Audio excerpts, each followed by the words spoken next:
So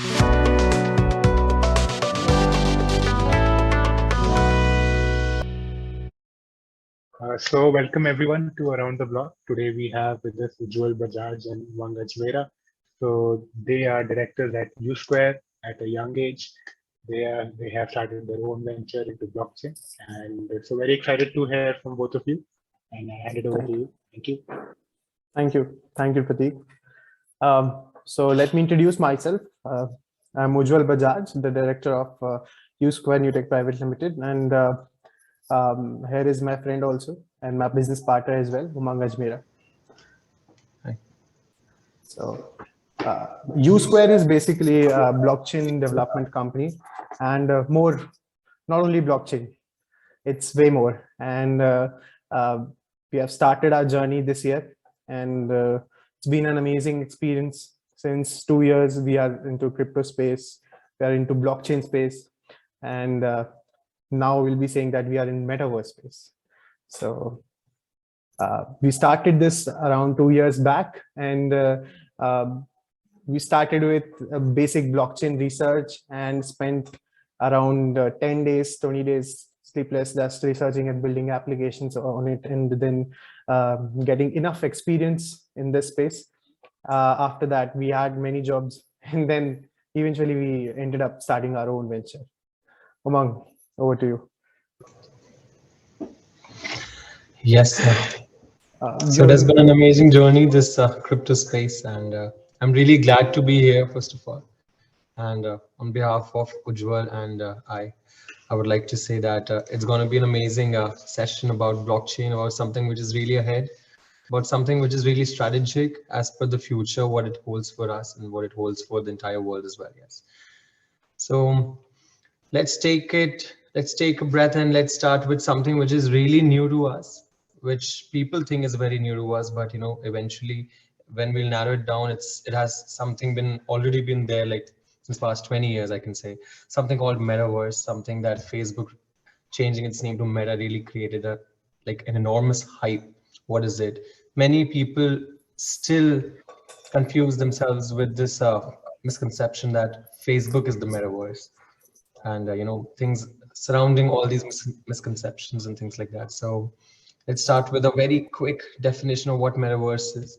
Eventually we land to the blockchain tech and how blockchain as a technology provides an immense potential in disrupting several industries, and metaverse, or the social media, or the social interaction between the people, or the virtual realm of how universe can exist parallelly with the reality. The things like that, all those things, how can they be given a leverage by the blockchain? And then eventually we'll narrow it down to this web 3.0, to the web 2.0, to the web 1.0. So it's not a history session, more of like a generic session where we're going to take a journey from the internet.com bubble of the 2002 to eventually down the latest, the crypto spaces and their volatility. So let's justify the metaverse with its beautiful definition. So okay, metaverse is very conceptually different than what we feel. We feel metaverse is something where people interact in the virtual space. Metaverse, we feel, is something which is 3D. Metaverse is, we think, something which Facebook is going to provide to the world. So to be very honest, this is metaverse, what we guys are doing right now. We are using the digital platform to connect with each other, right? So this is metaverse. In simple terms, metaverse is like a simulated digital environment where you and I can interact socially and exchange value. Right now, we're exchanging some information, of course, but something which has some monetary incentive or a perspective in terms of that as well. And every interaction requires some sort of interface. For example, right now we're using this amazing Zoom meeting as an interface between you and me. But this interface could be something which is more immersive, where you can actually dwell in something like the virtual reality or the augmented reality or the mixed reality or the extended reality. So things like that, all these things are coining together in something which people are trying to pursue as metaverse next big thing, the next thing after the internet, the next thing after blockchain. And blockchain is something, again, next thing after the internet. So Yeah, in simple terms, metaverse is something which is like a simulated digital environment where you and I can actually coexist, interact, and try to mimic the real world in a virtual space in order to exchange data, information, value, or some social centric, communication skills. Yeah. So that's all about metaverse, and from there, I would like Ujjwal to tell something about the blockchain and how blockchain is helping metaverse and how metaverse that has existing like so long is now coming into reality, and now people are thinking, yes, now it's the time for metaverse. So what is this blockchain doing to the tech? Yeah. So thank you, Umang. So adding more technicality to it is that we are using AR, VR, and blockchain basically in metaverse. So AR, VR, we understand, we have been acquainted with these terms earlier also. Have you seen that game, Pokemon Go? I don't know how many have you seen that. That's a kind of AR game, and VR sets, we already know that. So in that particular space, if we are having something, what do you think? Like the best example would be the NFTs, which are related to the blockchain, and it's linking this metaverse. So let's start with NFTs to explain how blockchain is integrated with this beautiful world. See, metaverse is something which is virtual, and like AR thing is there, and you are completely to a different universe, right? And there you are, suppose there you are having lands, and those lands are represented as NFTs in that world. And how will you buy those NFTs? So that will be done through blockchain, though. So blockchain would be integrated like that on different platforms like Ethereum, Binance, and there can be different metaverse as well. So on in the same world, we can have different metaverses also. So you can relate it to our different countries. And in those metaverses, we are having assets. Those are digital assets. And for example, you have heard about that many companies, Microsoft, Apple, Samsung, even banks, and many big giants have invested in this technology. Some are building the VR sets, and some are building upon the blockchain side.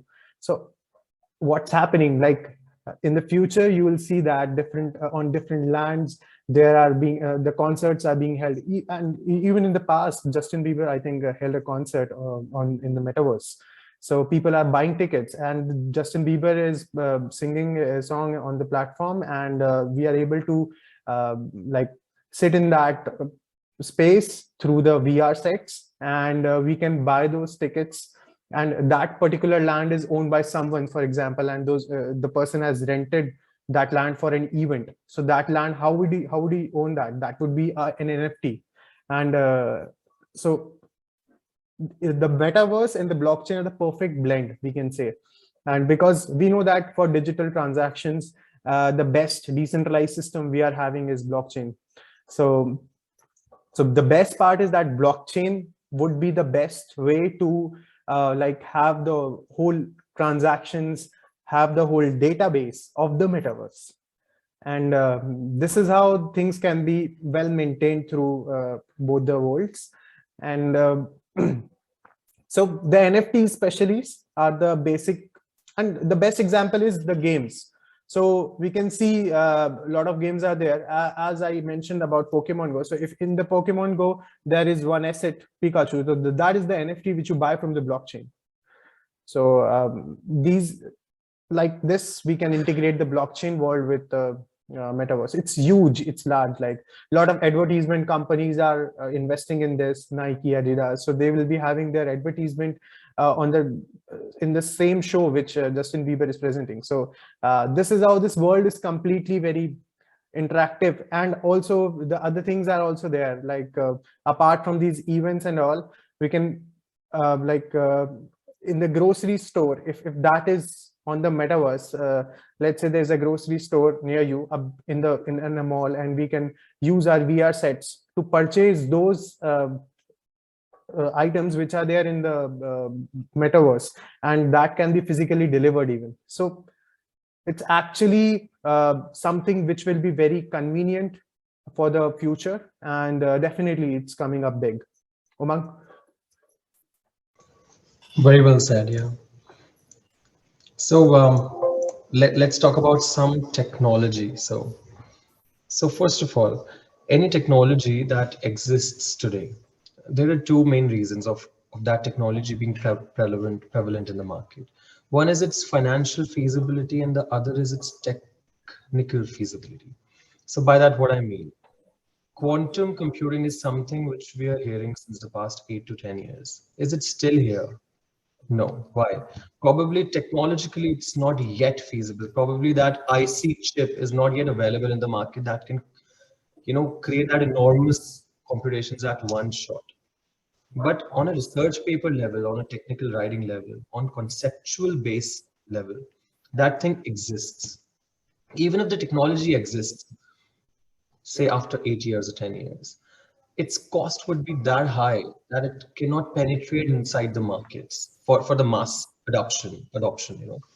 So these are the two things which lead to a technology being accepted, eventually being adopted by the masses. So this is where we are lagging right now, the blockchain space. This is where we are going to lag in the metaverse space for the next years which are coming ahead. So let's take a leap and step, backwards and understand about this web. What is this www? And then how this blockchain is disrupting it, and eventually what are we expecting the metaverse to do? So initially, I feel around 95, there was this www, which is like a web where there are multiple micro nano dots with which users can connect. And those dots require some sort of browser capacity, which that World Wide Web renders or sends some sort of static page. So if I sitting in the Jaipur city in India wants to, visit Louis Vuitton, which is there in Vegas, there's no chance I'm going to do it here. But then this World Wide Web gave me a platform to actually see their catalog, what is happening, who are the Louis Vuitton there, something like that. So it was more static. Then eventually in that static phase, there was some sort of animation required, something like more engaging for the users in the static world. So something like Flash Player came into picture, the Adobe Flash Player. So, every time when the technology was getting in for adoption, these were the things. One was how information can be sent and rendered. And the other, how that information could be displayed in such a way which engages the users and they do not feel, that's the seamless user experience, the UX, the UI, the GUI, things like that. So that one, Web 1.0 was more of like a static functional web.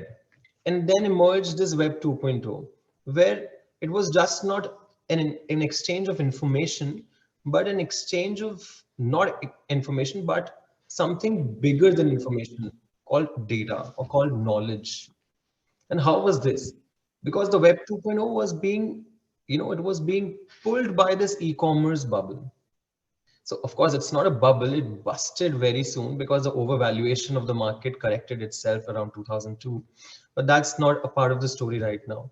What we mean by this is the Web 2.0 somewhere down the line showed the world that it's not just the static things, not just the catalog. Now you can actually exchange goods, services, something of value, something that actually holds the value in the physical or the tangible form. But what was missing there was exchange of value, which does not exist in physical or tangible form, which is intangible, which is virtual. In simple terms, the only thing that a user can buy over the World Wide Web was the domain name. That's it. That's the only thing that users could have bought on the World Wide Web. There was nothing, there was no platform, there was no ledger, there was no database which was so secure, which was so immutable, which was so transparent and was so publicly adoptable that yes, this is the place where I can go and I can actually see that this is something which is being held by some user. So there was nothing like that. And then came this Web 3.0 with the Satoshi Nakamoto's research paper in 2008, and then eventually the first block was mined in 2009 January. And with that, the community got hold of something new, which was not the cryptocurrency. It was the underlying tech called the blockchain. And that blockchain was also not very new to the world. The blockchain has been there many years before as well. But this term, when was given a platform over the World Wide Web, over the technological aspects, that moment the world was being able to see or foresee that yes, this is something which can actually enhance the internet. How? By not just exchange of information, by not just exchange of data, but by exchange and ownership of value, of something which actually can be converted into fiat, which can actually be transferred into some monetary values. So that is the way where blockchain was coming into picture. And this is how the blockchain started penetrating in the market. This is how blockchain was being experimented by several industries from 2009 to 2015.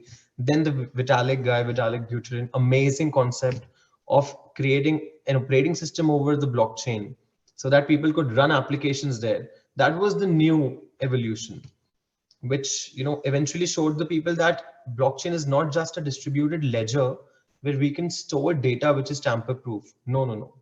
It's not just a ledger. It's actually a living organization where you can not only store your data, you can also run logic, compute logic. So it's not just an SSD or a flash drive. It's also a processor and a RAM and some energy store where you are able to send an input, let it process it, let it validate it, and eventually send you a response out of it.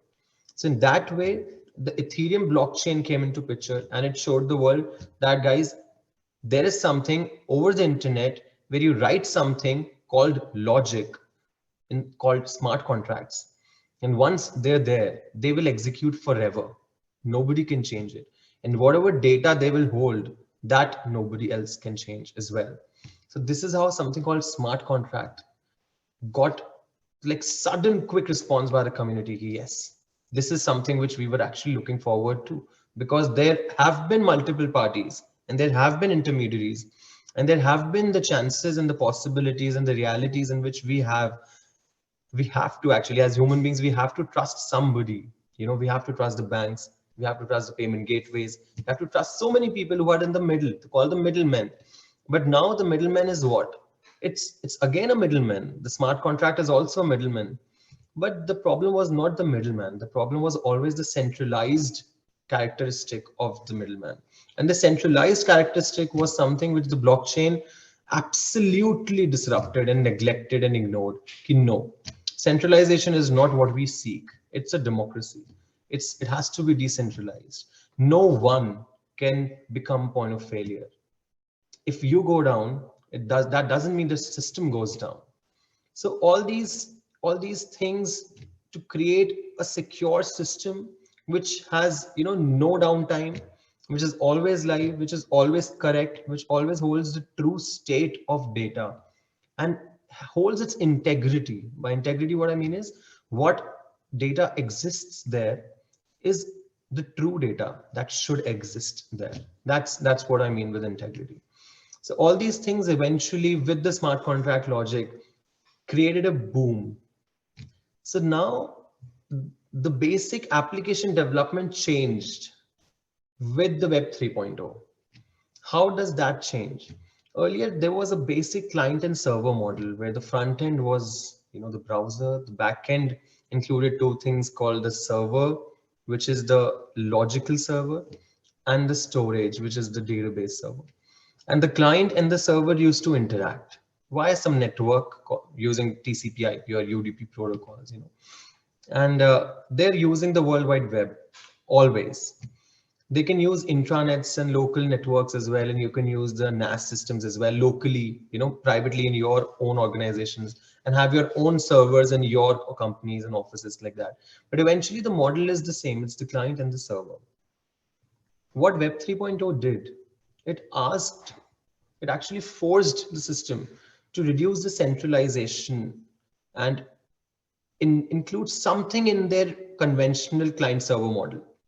That one thing, if you plug and play in your web app, it will create something which will be more decentralized. It's not 100% decentralized, something more of a decentralized way. And that was the blockchain thing. And this blockchain can be used as a plug and play. So you can just include it in your conventional web application. And now that conventional web application can convert itself, translate itself into a blockchain enabled application called the D app. And that's how the Web 3.0 was powered by blockchain, and eventually going forward with something called decentralized architecture.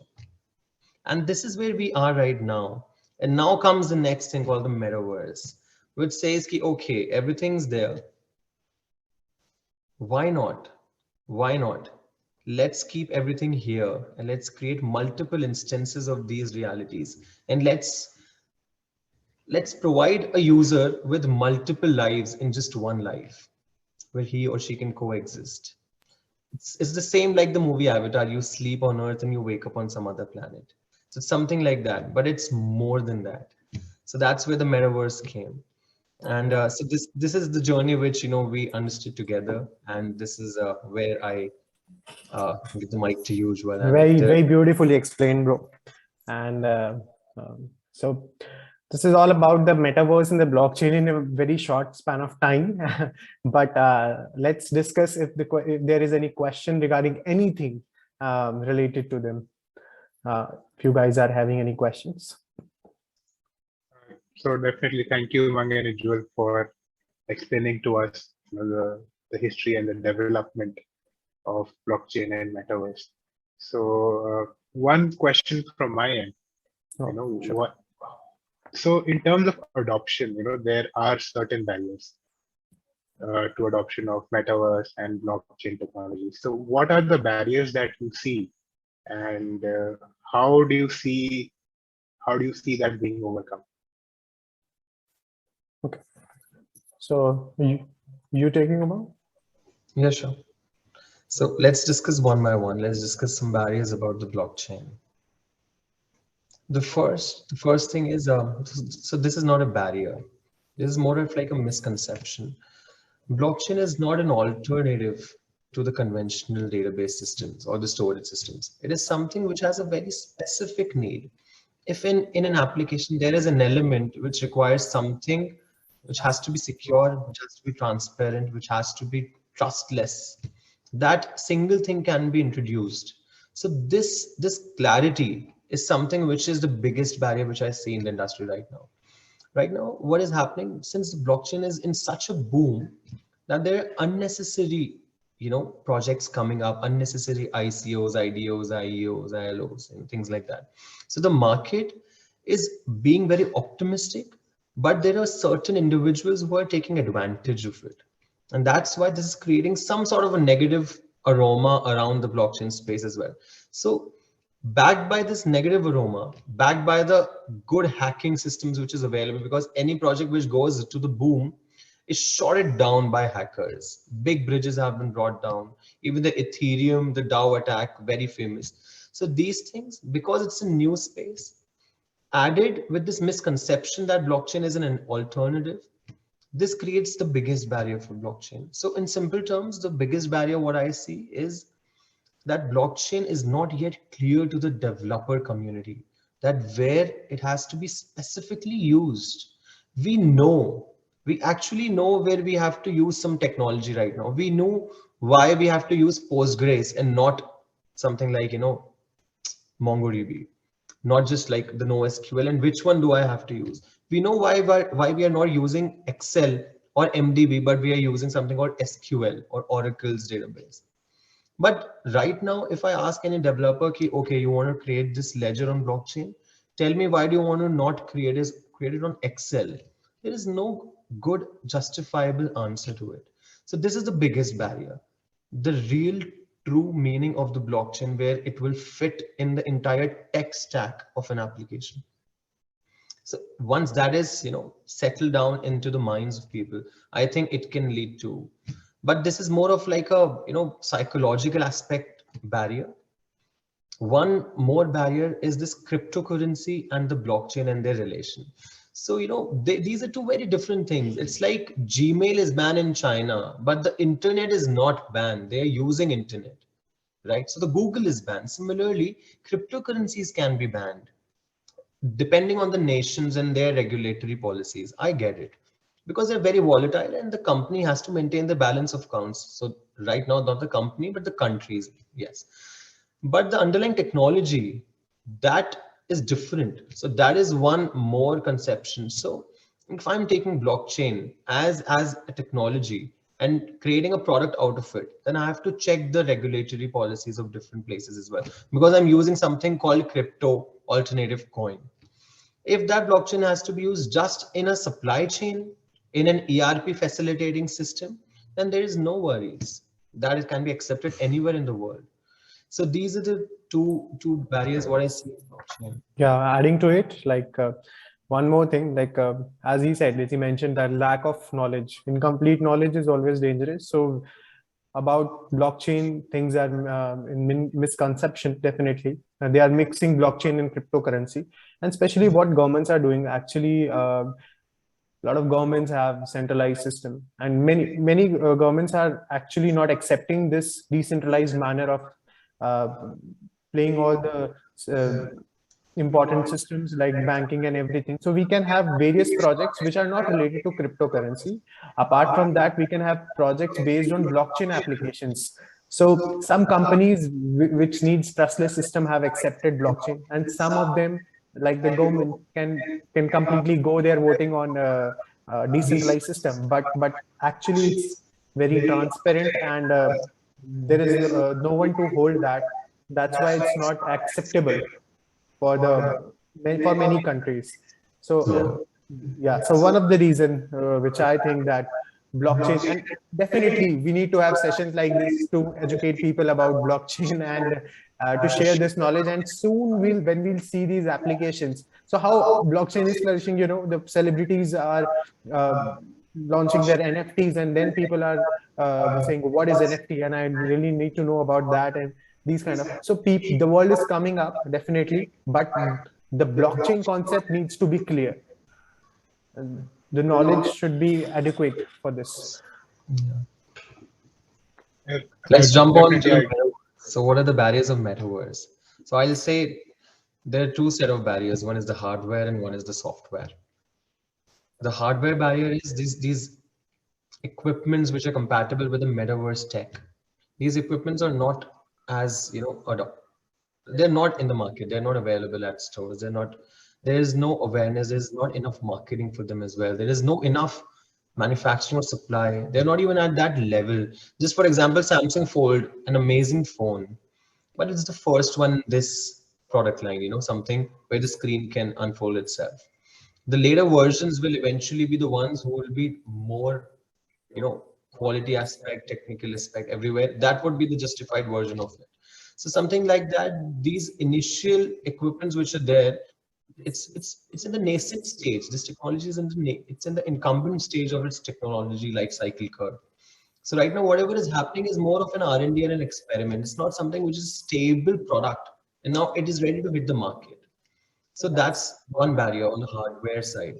On the software side, the biggest barrier I see is it's the Lack of biggest. developers. Exactly. Very few.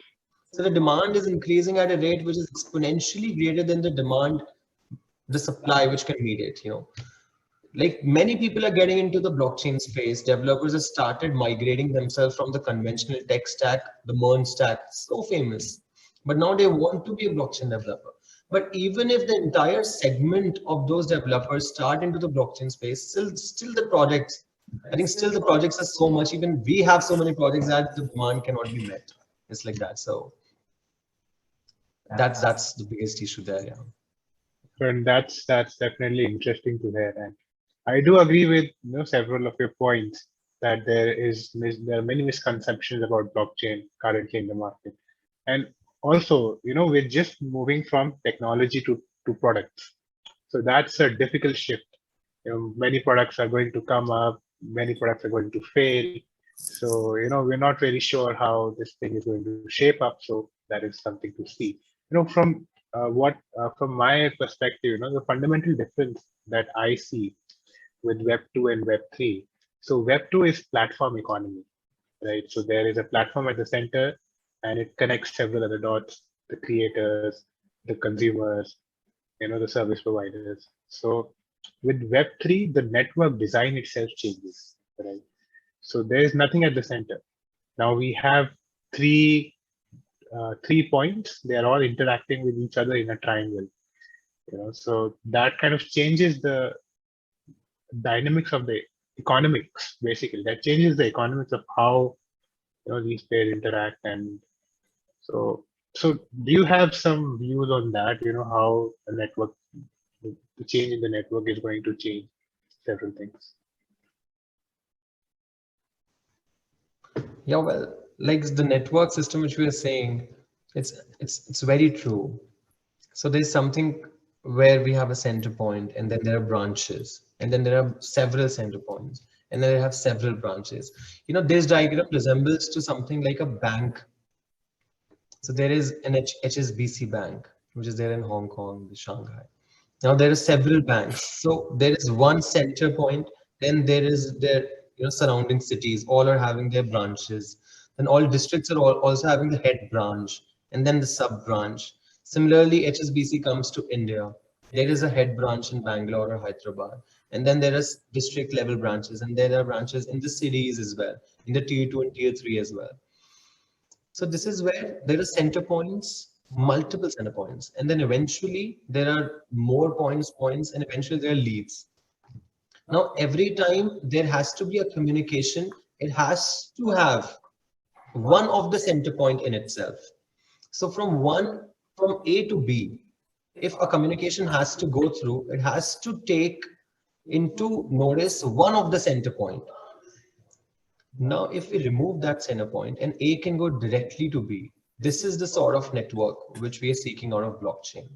And this is a sort of network where there is no center point. A can directly go to B.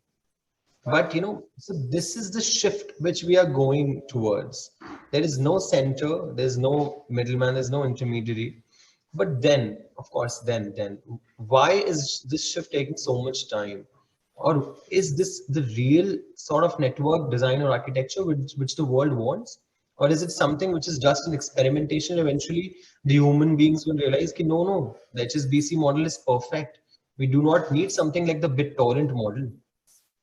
So this is a sort of experimental nature in which we are right now. Since 2009 to 22, it has been 13 good years. The blockchain is still not there at its level where it can actually be. The processing speed is there. Everything's there. What is stopping it? Probably this network design is something which is creating a conflict that sometimes, even while we are creating something called a decentralized application for one of our clients, they understand the blockchain technology very well, as we do.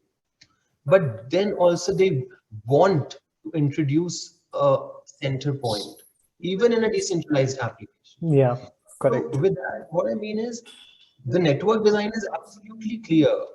But now when people are trying that network design of torrent, they feel, no, yeah, how is this possible? What if something has to be changed quickly? There can't be a set of voting, and that can't be delayed, not even by a second. So this sort of decent. So with this, what I mean is every new thing comes with pros and cons.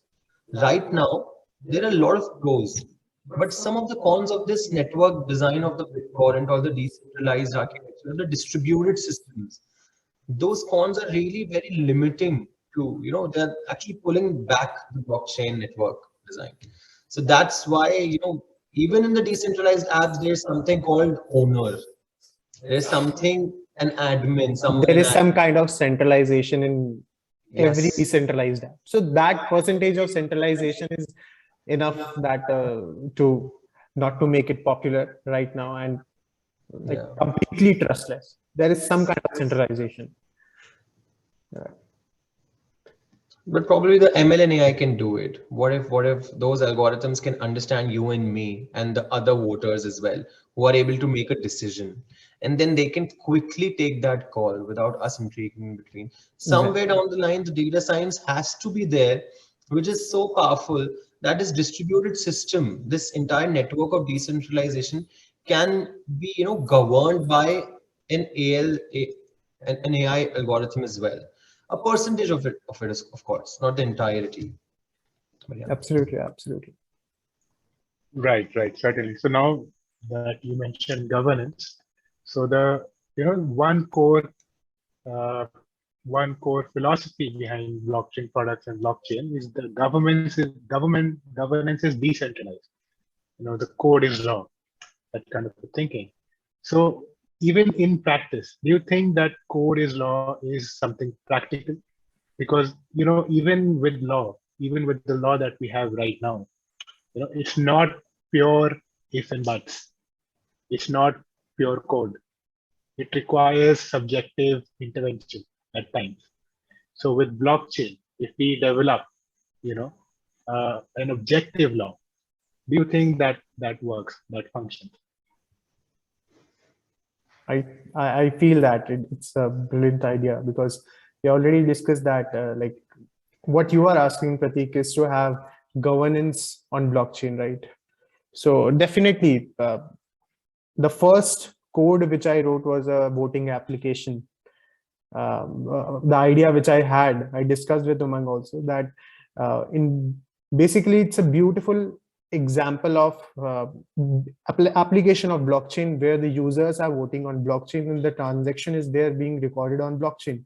Everyone can see that that he or she has voted for any one party, and that's clear to everyone. But people like centralization, government likes centralization to have the hold, and they can't easily accept the decentralized power. That's what I think, that's what my vision, that it's not easy to convince, it's not easy to change the conventional things. And we need, and especially if we talk about India is always being in the the peacemakers situation, where the world will first accept the situation, where the world will accept the blockchain, and then it will see the impact, and then it will accept to be on a safer side. That's a very good point, definitely. But in taking the risk, the countries like US and China, a lot of blockchain developers are there from China as well. So they are doing well. So accepting the blockchain technologies, many countries have made blockchain legal on their applications, like selling lands and everything. So they are being sold as NFTs and physical assets. So it needs to change the mindset, first of all. And to change the conventional things, it's pretty hard. What do you think about that, Umang, like having the blockchain on the legal aspects and the law? And Yeah, I feel law is something with which a system has to be bounded by. But if eventually in future it is not, it is creating some sort of problems, right? Like today, earlier, several years back, sati was something which was there in the economy, which was there in the culture. But then eventually people saw that no, this is wrong. The true reason why sati was practiced, we don't know. Was it something really bad? Of course, it was something really bad. But then eventually the system said, Ki, no, we have to reject it. And then the country, the whole India started, rebelling against it. Eventually it went out of it. So similarly, the blockchain, what it is doing is it is creating something like sati. And now you cannot change it. This powerless, this is something which is powerless for us. After 50 years, what if the contract is not what it is required to do, because the time has changed? So that thing of, now the law says that it has to be this the way it has been written, and it can exist and can operate only such way. This is something which is really very challenging, very difficult for our brains to adapt to. And yes, it's done, it's done. पत्थर की लकीर सिर्फ किताबों में ही तो पढ़ी थी. Now we are unaware of it, and the blockchain is questioning that only. Just write it, and that's done. So that's something which is really very difficult, and that's something which is questionable as well. And we honestly don't know if in future it will be right or not. So the Open Zeppelin guys, what they did, they created something like an upgradable smart contract system. I was coming to it, yeah. So that is a good way of, good turnaround way of correcting it eventually in future. So for you to create a contract that you feel has to change, make it upgradable, make it somewhere in such a design that you can actually stop sati in future, So concluding it, Umang, like what you said, we need some kind of centralization actually. That upgrading thing is again a centralization power, So we need a centralization power, a little bit of centralization power in the blockchain system so that things are not suddenly like backed up, suddenly they are not broken. So that's a good way we are going. The contracts are and there is little bit of centralization. So that is very important, and eventually it will reflect in the future as well. And definitely the blockchain will flourish when see the best example is now Indian government has introduced their digital currency, right? Will be introducing, sorry. So they are accepting the change, but the centralization in their hand that the rupee will be backed up by Indian fiat rupee, and definitely things will be very restricted. So governments are accepting having a little bit of centralization. So yeah. Yes, even my point of view over here is it requires some subjective intervention sometimes. It's difficult to put everything in a code language. That's my point of view right now. Maybe we find something that enables that, but yes, I do agree with you on that point. So with that, if anyone in the audience would have a question for the speaker. Okay, I believe we can close the talk for today. And very, very much thank you, Umang and Ujjwal, for taking out your time and telling us about blockchain and USquare. And definitely, we would like to, IDS and me personally, we would like to stay in touch with you guys and whatever you're doing, and keep the knowledge sharing going on. Definitely. Knowledge sharing has always been our pleasure, and we'd love to associate with you further as well, Prateek. Sure. Thank you, Ujjwal and Umang. We'll close it for today. Thank you so much. Thank you guys.